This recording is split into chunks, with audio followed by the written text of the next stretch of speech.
Hola, ¿qué tal? Hoy vamos a hablar de hemorragia postparto. Como este es un tema tan extenso, dividí esta presentación en dos módulos. El día de hoy es el módulo número uno, donde vamos a hablar prácticamente de conceptos básicos, ¿no? Así como definiciones, clasificaciones, manejo, etcétera. Entrando en materia, eso es lógico que nosotros empecemos a hablar de hemorragia postparto en definiciones, ¿no?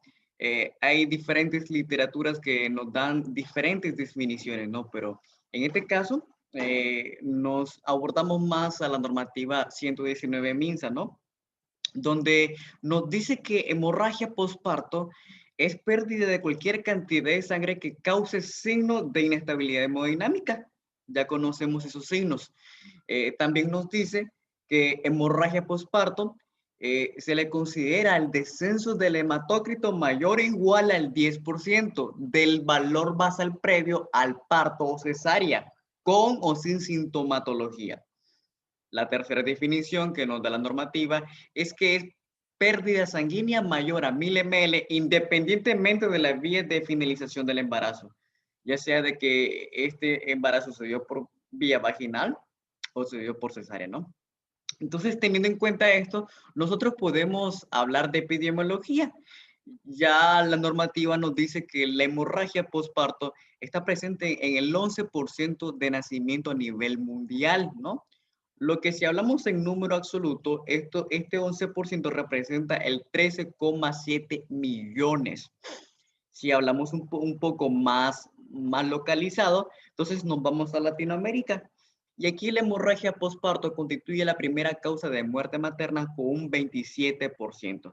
Por supuesto, la mayoría de estas muertes son causadas por hemorragias de origen obstétrico y que ocurren durante las primeras 24 horas después del parto, y por lo general la presentación que se da es la forma grave, ¿no?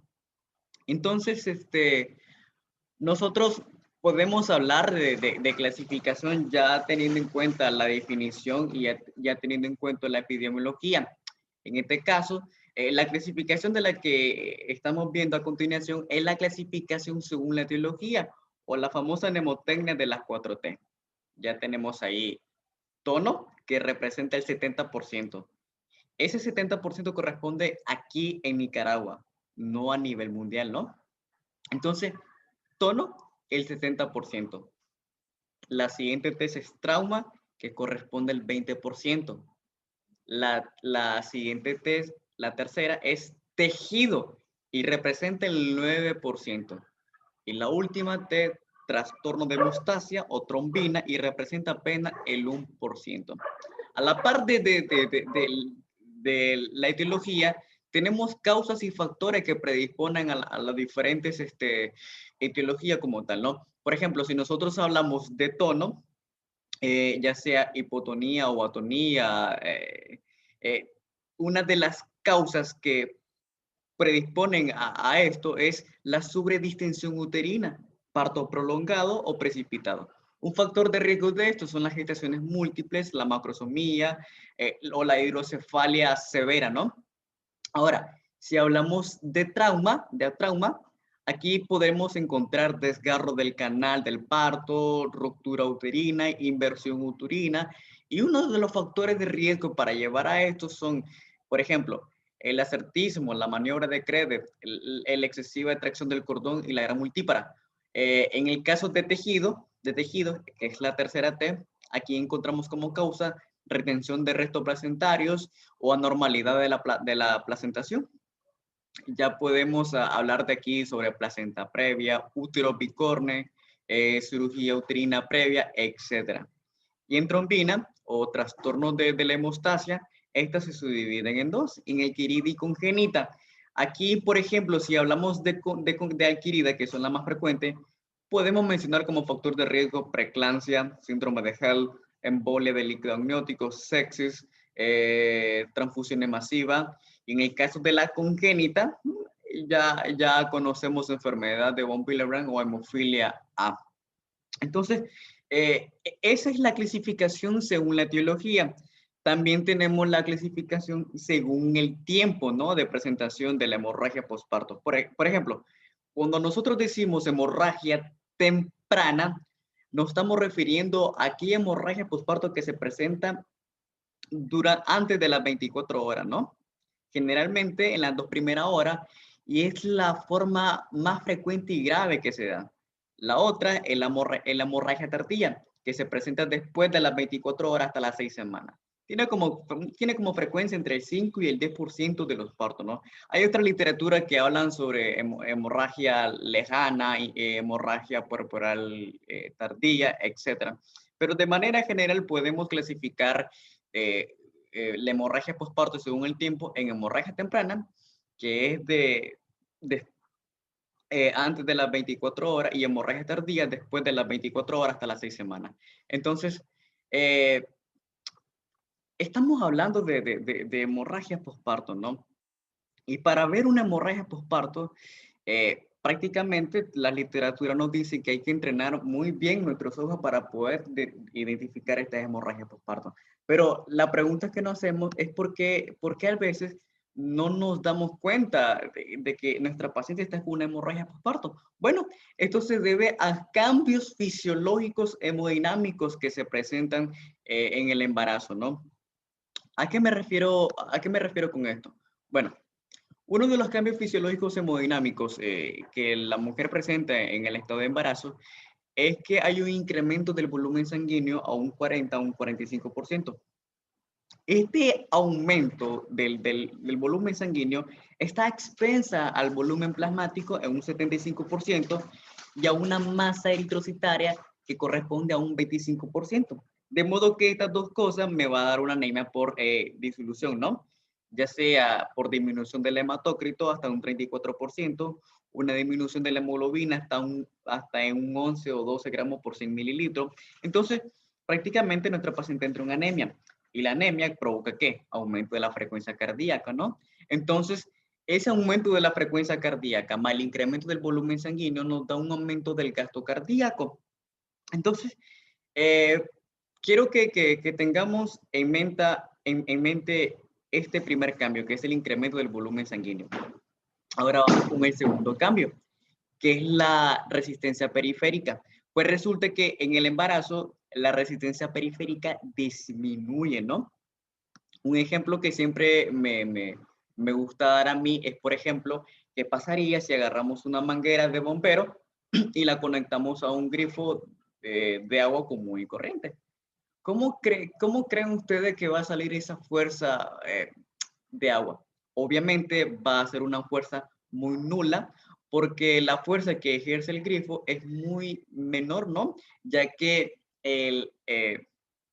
la manguera de bombero tiene un diámetro mucho aún más grueso. Pues en la arteria o la vena, pues la sangre pasa, por llamarle así, en medio de entre las paredes y nunca toca la pared. De modo que si esa pared se contrae un poco más, la sangre pasa con más fuerza, ¿no? Para, para llamarle así. Entonces, lo mismo sucede en este caso con la resistencia periférica. La disminución de la resistencia periférica inicia en la quinta semana de gestación y alcanza su valor más bajo entre la 14 y la 24. Y ya antes de las 32 semanas se registra un incremento progresivo. Pero la pregunta es por qué hay una disminución de la resistencia periférica o cómo se da, ¿no? Pues ya conocemos los cambios hormonales que se dan en el embarazo por presencia del estrógeno y la relaxina, ¿no? Que es producida principalmente por el cuerpo lúteo. Pues resulta que estas dos hormonas estimulan la producción de óxido nítrico y ya conocemos muy bien la función del óxido nítrico que causa vasodilatación, pero estos estrógenos y esta relaxina no solo producen el óxido nítrico como tal para causar la vasodilatación y disminuir la resistencia periférica, sino que también reduce permanentemente la resistencia periférica global, aumenta aún más el gasto cardíaco y aumenta aún más la distensibilidad arterial sistémica. Entonces ya hablamos de incremento del volumen sanguíneo, ya hablamos de la disminución de la resistencia periférica, ahora toca obviamente hablar del gasto cardíaco. Ya dijimos y el por qué, y también dijimos del por qué se incrementa el gasto cardíaco. Pero este gasto cardíaco que se incrementa no se distribuye uniformemente, sino que es prácticamente consumido en diferentes grados por órganos o en sistemas con necesidades metabólicas más elevadas. Aquel sistema que tenga una mayor necesidad metabólica va a tener aún más el gasto cardíaco, pero este gasto cardíaco no se distribuye uniformemente. Eh, y eso hay que tenerlo claro. ¿Por qué? ¿Por qué decimos esto? Bueno, un ejemplo es que el útero aumenta su flujo sanguíneo de 50 mililitros por minuto a 500 mililitros por minuto, pudiendo alcanzar en algunos casos los 800 mililitros por minuto, ¿no? Y esto es algo interesante. ¿Por qué es algo interesante? Bueno, empecemos. Eh, el gasto cardíaco aumenta, o mejor dicho, empieza a aumentar a partir de la semana 10 de gestación. Y entre las semanas 25 y 30 alcanza su punto máximo, que prácticamente, desde el punto de vista matemático, corresponde a un 30-50% por encima de su valor normal. Entonces, el útero eh, necesita, ¿no?, mucha demanda metabólica. Y ya dijimos que el gasto cardíaco se eleva no de manera generalizada, sino se distribuye uniformemente. En este caso, el útero necesita mucha demanda metabólica. Y ya dijimos cuánto es que ocupa el útero en relación con el gasto cardíaco. Pues resulta muy interesante esto. ¿Por qué? Porque la placenta recibe el 80% del flujo uterino total, por lo que la placenta con un peso, por lo que una placenta con un peso de 500 gramos recibe 400 ml de sangre por minuto o aproximadamente 90 ml por cada 100 gramos de tejido por minuto. En cambio, el cerebro apenas recibe el 40 ml por 100 gramos por minuto. Vemos que hay mucha diferencia, ¿no?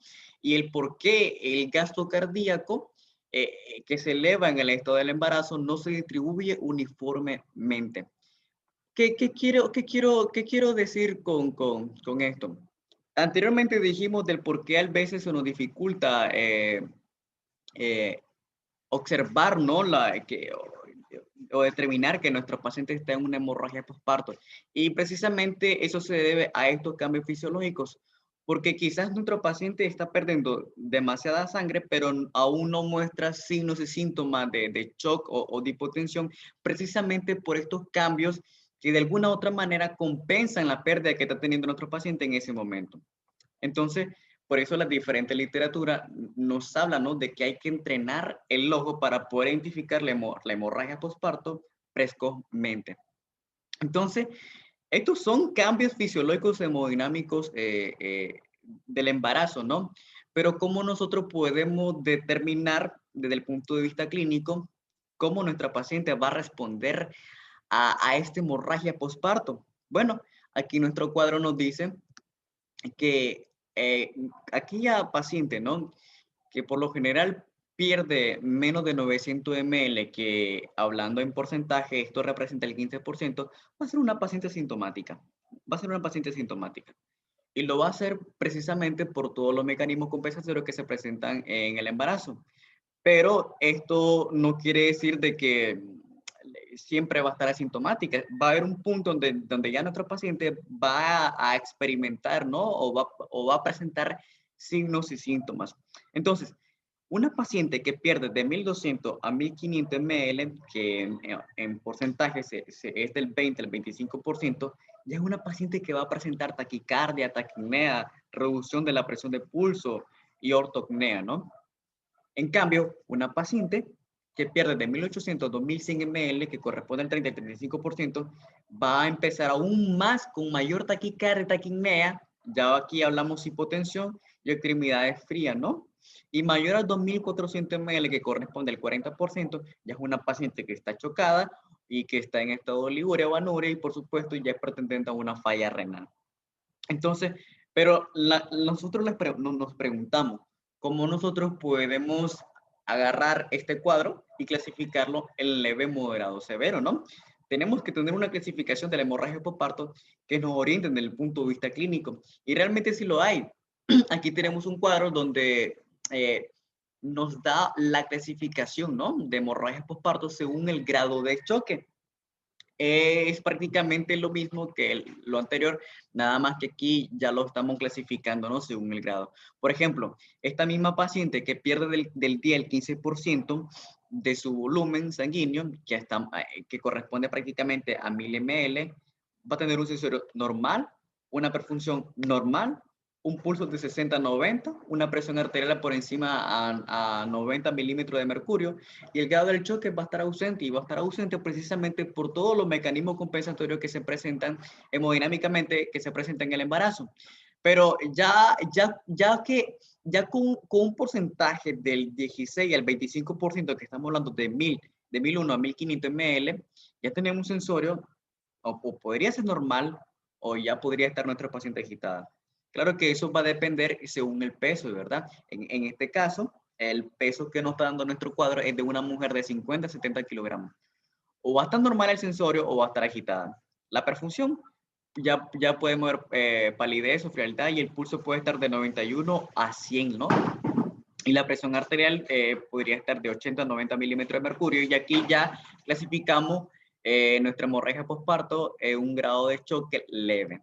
En cambio, del 26 al 35%, que equivale a 1501 a 2000 ml, ya vamos a ver a una paciente con un sensorio agitado, ya vamos a ver palidez, frialdad, más sudoración, el pulso va a estar de 101 a 120, ya nuestro paciente va a estar taquicárdica, su presión arterial va a estar muy disminuida, muy hipotensa, va a estar entre 70 y 79, y por supuesto ya aquí sería un grado de choque moderado. En cambio, ya una pérdida de volumen mayor al 35%, que equivale ya a más de 2000 ml, ya va a ser una paciente que va a estar inconsciente, ¿no? Ya la perfusión va a estar muy disminuida, e incluso el llenado capilar va a ser mayor a 3 segundos, el pulso va a estar mayor a 120, la presión arterial estará por las nubes, menos de 70 milímetros de mercurio, y el grado del choque es severo.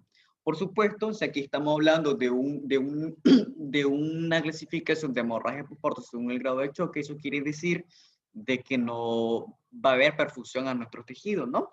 Entonces, como no va a haber perfusión a nuestros tejidos, a nuestras células, de aquí se derivó otro tipo de clasificación, y sí, es la clasificación del choque hipovolémico por déficit de base, ¿no?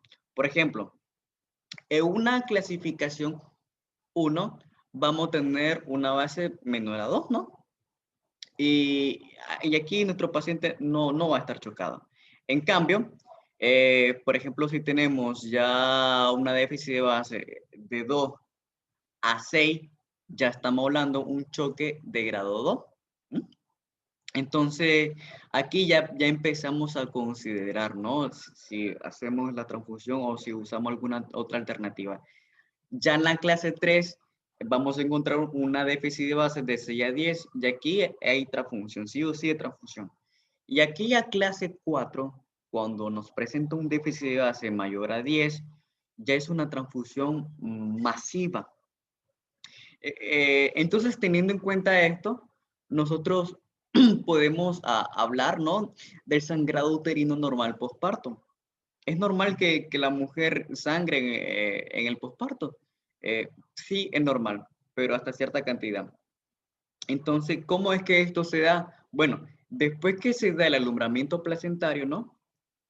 El lecho placentario empieza a sangrar. Y cuando empieza a sangrar, ¿no? Hay dos mecanismos que se dan de manera fisiológica para poder parar o detener este sangrado. La primera son los factores hemostáticos librados adhesivos, ¿no? Ya sea factor tisular, etc. Y la segunda, que es la más importante, es la contracción uterina del miometro. Esta contracción uterina del miometro está mediado por la oxitocina, ¿no? Entonces, esta oxitocina prácticamente comprime al miometro, ¿no? Y esta comprensión del miometro comprime las arterias espiraladas, de modo que la sangre va a parar, ¿no? Y entonces a este fenómeno es lo que conocemos como ligadura vivas de Pinar. Para que esto se vuelva patológico y se vuelva hemorragia, ninguno de estos dos factores que están acá que están diseñados para detener el sangrado, ninguno de estos dos funcionará, de modo que ahí ya hablamos de una hemorragia postparto. De modo que a partir de aquí se marca el camino, ¿no? A un sangrado, a una detención del sangrado normal o a una hemorragia postparto. Pero ¿qué sucede? ¿Qué sucede si nosotros no atendemos a nuestra paciente con hemorragia postparto? ¿Qué sucede? Bueno, la hemorragia postparto nos da algo llamado triada de la muerte, que está compuesto por hipotermia, acidosis y coagulopatía. Esta triada de la muerte nos explica cómo la paciente muere, ¿no? Si nosotros no atendemos a tiempo a nuestra pacientita con hemorragia postparto. Hablemos del primer punto de hipotermia. La hipotermia, o mejor dicho, ¿por qué se entra en hipotermia, no? Bueno, recordemos que nuestra paciente está en una hemorragia, ¿no? Y la hemorragia en sí, prácticamente estamos tirando nuestra sangre, estamos botando nuestra sangre. Y esa sangre contiene un calor, ¿no? Que a nosotros nos mantiene calentito, por llamarle así. Entonces estamos tirando nuestra sangre, estamos perdiendo calor por la hipoperfusión tisular y esta disminución de generación de calor celular por la hipoperfusión tisular severa se coadyuva con otras inadecuadas medidas de control de pérdida de calor. O sea, en términos generales, nuestra paciente está hemorrágica, la sangre de por sí contiene cierto grado de calor, ese grado de calor lo está perdiendo, y aparte de eso, los factores ambientales, ¿no? O las medidas inadecuadas del control eh, también aún la hacen perder aún más calor y la predispone aún más a la hipotermia. Por ejemplo, nuestra paciente está hemorrágica, está perdiendo una parte de su calor a través de la sangre debidamente por la disminución de generación del calor celular por la hipofunción tisular severa, y a esto le agregamos las salas de cirugía frías, la no disposición de mantos térmica que se presenta en el momento. Todavía, como nuestra paciente está hemorrágica, nosotros tenemos que reanimarla, ¿no? Con cristaloides. Y estos cristaloides, para el colmo, están todavía fríos. Y aparte de eso, si a la paciente se le lleva a quirófano, la mera exposición de la cavidad abdominal abierta durante el periodo quirúrgico, etcétera, aumenta aún más la hipotermia. ¿Y qué hay con la hipotermia? ¿Qué causa la hipotermia? Bueno, la hipotermia de por sí causa una disfunción del sistema de coagulación, causa una alteración de la adhesión plaquetaria, anormalidad endotelial, degradación de fibrina, disminución del umbral para arritmia cardíaca, disminución del gasto cardíaco, alteración de la curva de liberación de oxígeno por parte de la hemoglobina. En términos generales, se va a demandar aún más la demanda de oxígeno. De por sí la paciente está perdiendo su sangre, ¿no? La predispone aún más a la hipotermia, y la misma hipotermia degrada la fibrina, degrada la degradación plaquetaria. Entonces, ¿qué hemostasia va a hacer esta paciente? No va a hacer ninguna hemostasia y el ciclo se va a repetir y va a sangrar aún más. Entonces, esto es la primera triada de la muerte, que es el caso de la hipotermia. Si hablamos de acidosis, de por sí la misma hemorragia provoca una hipoperfusión tisular, ¿no? Entonces nuestros tejidos, nuestras células van a entrar en un estado anaeróbico, y este estado anaeróbico predispone a la liberación de radicales libres, y esta misma liberación de radicales libres provoca un daño mitocondrial. Este daño mitocondrial, ¿no? Como no se va a dar una buena respiración celular, va a predisponer a una disminución de ATP. Esta misma disminución del ATP provocará una producción del ácido láctico, y este mismo ácido láctico va a predisponer o va a desarrollar la acidosis metabólica, y de por sí la acidosis metabólica causa disfunción de enzimas directamente relacionada con el sistema de coagulación e inactivación de factores de coagulación. Entonces, este es un ciclo muy morboso, por llamarle así, porque de por sí la hipotermia va por lo que aquí dijimos que la hipotermia provoca, va a hacer que nuestra paciente esté sangrando aún más, no haga una buena hemostasia. Y de aparte de eso, le sumamos la acidosis metabólica y esto lo vuelve más morboso el ciclo, ¿no? Ahora, con la última, la coagulopatía. En la coagulopatía por trauma, y en este caso, y hemorragia obstétrica, severas, obviamente, ¿verdad? Existe un desbalance entre el sistema hemostático y fibrinolítico del paciente. ¿A qué nos referimos con esto? Bueno, que este desbalance está mediado principalmente por liberación importante de factor tisular, porque se provoca un daño tisular.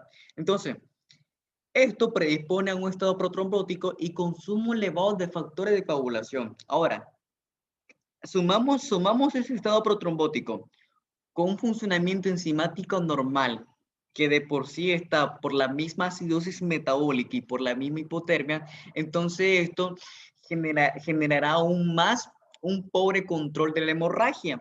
Y aparte de eso, como nuestra paciente está hemorrágica y nosotros no podemos quedarnos de brazos cruzados, estamos reanimando a nuestro paciente con cristaloides. Y esta reanimación excesiva de cristaloides con nuestro paciente de por sí provocó una hemodilución de factores de coagulación dada por la misma reanimación de cristaloides. Y esto prácticamente grava aún más el cuadro mórbido de esta triada de la muerte. Entonces, todo lo anterior cierra el círculo que perpetúa el sangrado, la hipoperfusión tisular, la acidosis metabólica y la hipotermia. Y por las tres cosas, nuestro paciente llega a la muerte. Entonces, algo interesante, algo interesante es que eh, el mate, ¿no? Algo interesante del mate es que este mate previene, ¿no? La hemorragias por parto a través de cuatro grandes pilares. La administración de uterotónicos, el pensamiento tardío del cordón, la tensión controlada del cordón umbilical y el masaje uterino, ¿no? Por ejemplo, en el caso de la administración de fármacos uterotónicos, de unidades de oxitocina y IM, en el parto vaginal es la primera elección. ¿Mm? En el pensamiento tardío del cordón, un pensamiento tardío del cordón umbilical hasta que deje de pulsar, por lo general de 1 a 3 minutos, es muy recomendable, a salvo que el neonato presente asfixia y se deba ser trasladado de inmediato para reanimación, de modo que en este caso no vamos a esperar de 1 a 3 minutos, ¿verdad? En el caso de la tensión controlada del cordón umbilical, hay que aprovechar la contracción uterina cuando realizamos la contracción, ¿no? Rechazando fondo uterino para evitar una inversión uterina y, por supuesto, no predisponer a una hemorragia originaria por un trauma.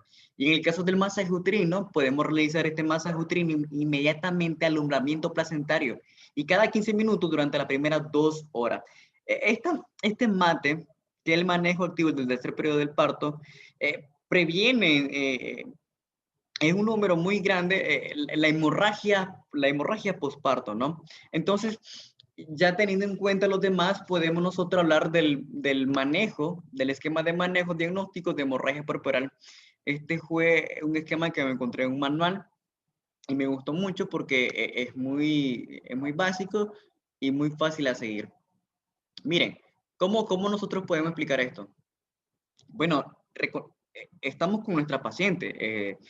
Identificamos que nuestra paciente tiene una hemorragia postparto, ¿no? Lo primero que hay que hacer es sacar el índice de choque, ¿no? Que es la frecuencia cardíaca entre la presión arterial sistólica. Mucha literatura mencionan que lo normal, el valor normal es de 0,5 a 0,7. Por arriba de 0,7, por ejemplo, 9 o 1,1, ya es un criterio para transfundir a esa paciente. Entonces, cuando nosotros identificamos una hemorragia postparto con nuestro paciente, sacamos nuestro índice de choque. Una vez que sacamos nuestro índice de choque, empezamos a administrar, ¿no? Por vía venosa, expansión de volumen o hemodiderivado. Es muy recomendable que hagamos doble vía, ya sea comprando el número 14 el número 16. Entonces, una vez que nosotros empezamos a expandir el volumen de nuestro paciente a través de cretaloides o hemoderivados, nosotros tenemos que usar nuestra semiología. Tenemos que evaluar la retracción uterina. Y aquí se divide en dos caminos. Identifico la hemorragia postparto. Empiezo con la ecuación de volumen con cristaloide o hemodiderivado. Después de eso, hago mi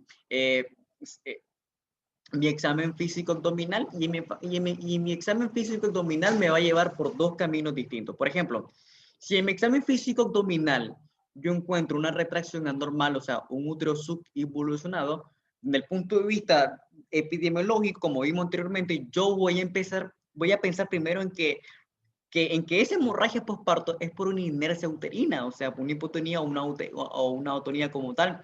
Y lo primero que tengo que hacer es masajes y aplicar fármacos uterotónicos. Hombre, si mi masaje y mis fármacos uterotónicos no responden, entonces pues se va la vía por la paratomía y en la paratomía se podrían ser suturas comprensivas y ligaduras vasculares.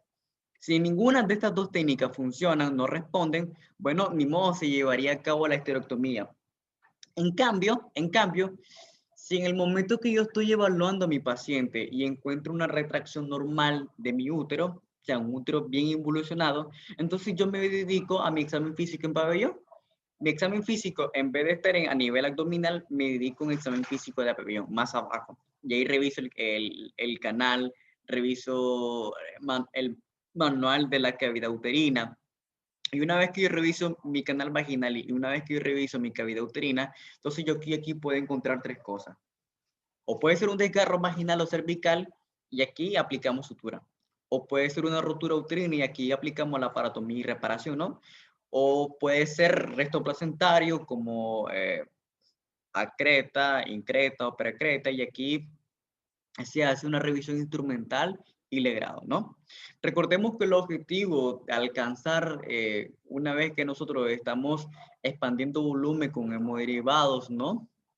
Uno de los objetivos que nos dice nuestra normativa es que hay que alcanzar un hematócrito mayor o igual a 21%. O sea, hablamos de una hemoglobina de 7 gramos por decilitro, de 7 a 9 gramos por decilitro. Un reencuentro de plaquetas mayor a 50.000, TP y TPT menor a 1,5 el tiempo control y un fibrinógeno mayor a 150 miligramos por decilitro. Entonces, estos son los objetivos a alcanzar y este es el esquema. ¿Cuándo nosotros podemos dar de alta a nuestro paciente que ya estamos atendiendo? Bueno, primera, ausencia de sangrado normal. Segundo, cuando la hemoglobina está en límite aceptable, ¿no? Posterior al evento obstétrico, ya dijimos entre 7 y 9, sin cambios hemodinámicos. Los signos vitales en límites normales, la ausencia de signos de infección, la herida quirúrgica sin complicaciones, administramos DT si el esquema está incompleto o no se conoce. Y por supuesto, al recuperar su estado de salud, será contrarreferida a la unidad de salud de donde esta paciente provino, ¿no? Eh, Esta es la primera parte de esta clase. Como ustedes ya conocen, es un tema muy extenso, entonces lo que hice fue dividir en dos módulos. En este módulo prácticamente lo que hicimos fueron conceptos básicos. Ya en otro módulo vamos a hablar sobre el código rojo, ¿no? Sobre el balón de Bakrit, sobre el traje anti-shock, sobre fármacos, etcétera, etcétera. Si tienen alguna duda, si tienen alguna pregunta, como siempre, pueden escribirme a mi página de Facebook o a mi WhatsApp. Y esta clase va a estar disponible en Shared por si la quieren descargar para leerla o estudiarla. Espero les haya gustado mi clase. Tengan un excelente día, muchachos.